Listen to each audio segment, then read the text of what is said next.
He escuchado que en esta casa pasan cosas extrañas, comentó Carlos, intentando romper el hielo.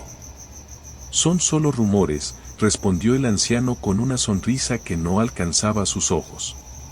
Los susurros de la Chiriri.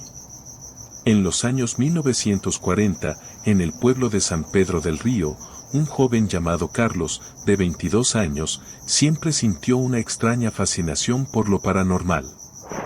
Desde pequeño, escuchaba historias sobre fantasmas y criaturas que habitaban en la oscuridad.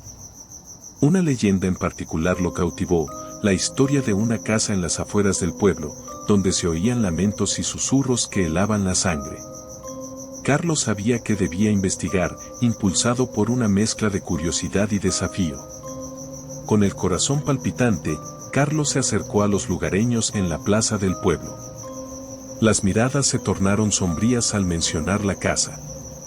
Los ancianos murmuraban advertencias, mientras las mujeres se cruzaban de brazos, como si temieran atraer la mala suerte. Un amigo, que conocía bien la zona, le habló de un anciano que vivía cerca de la casa.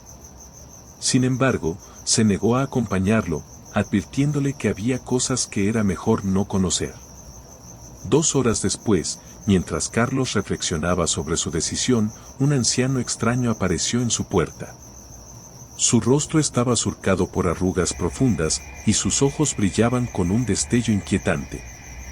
«Estaremos encantados de recibirte. Pero solo después de las 11 de la noche», dijo con una voz que parecía venir de otro tiempo. Carlos sintió un escalofrío recorrer su espalda, pero la curiosidad pudo más que el miedo. A las 10 de la noche, Carlos montó su caballo y se adentró en el estrecho camino de tierra. A su alrededor, los cañales se alzaban como sombras amenazantes y el viento susurraba secretos en su oído. La luna apenas iluminaba el sendero, creando un juego de luces y sombras que parecía cobrar vida. Cada crujido de las hojas de caña resonaba en su mente, intensificando su inquietud. ¿Qué le esperaba en la casa? Finalmente, a las 11:01 de la noche, Carlos llegó a la casa. La fachada estaba desgastada, como si el tiempo hubiera decidido olvidarla. Las ventanas estaban empañadas, ocultando lo que había dentro.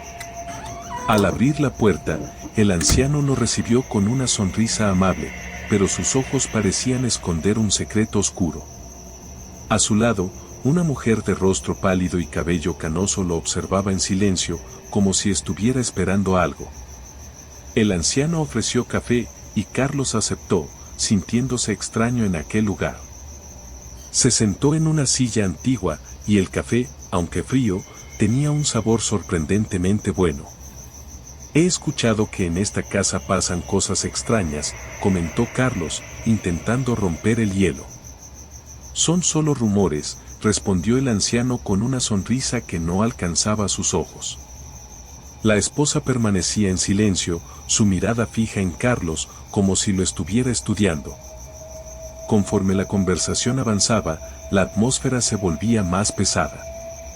Carlos sintió que algo no estaba bien, pero no podía identificar qué era. De repente, el anciano miró el reloj. «Mira, María, ya son las 4 de la mañana», dijo con una calma inquietante. «Gracias por tu visita. Nos encanta salir a caminar al amanecer». Carlos, sintiéndose incómodo, agradeció y se despidió, sintiendo que había algo más en la casa de lo que le habían contado. Mientras regresaba por el sendero, Carlos se encontró con un agricultor que lo miraba con extrañeza. «¿Qué hace aquí a estas horas?», preguntó el hombre, su voz temblando ligeramente.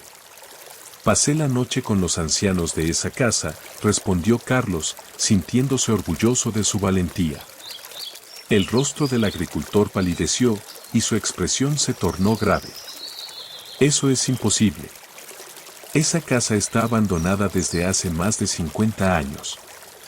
Los dueños fueron asesinados mientras caminaban al amanecer, después de tomar café».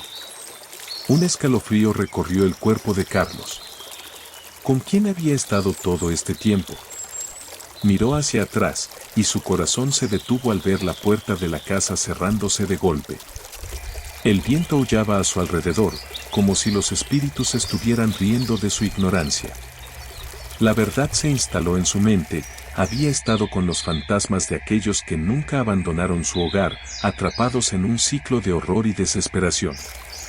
Con el corazón latiendo desbocado, Carlos corrió por el sendero, sintiendo que algo lo seguía. Cada sombra parecía cobrar vida, y los susurros del riachuelo se transformaron en gritos que lo llamaban. Al llegar al cruce del riachuelo de la Chiribi, se detuvo para recuperar el aliento. Pero la imagen de los ancianos, tomados de la mano y sonriendo, se grabó en su mente. ¿Había sido todo una ilusión? ¿O había cruzado una línea que no podía deshacer? Así concluye la historia de Carlos y los susurros de la Chiribi. Un recordatorio de que algunas curiosidades pueden llevarnos a enfrentar realidades que es mejor dejar en el olvido. La casa permanece en pie, un testimonio silencioso de lo que ocurrió, esperando a su próxima víctima. Fin.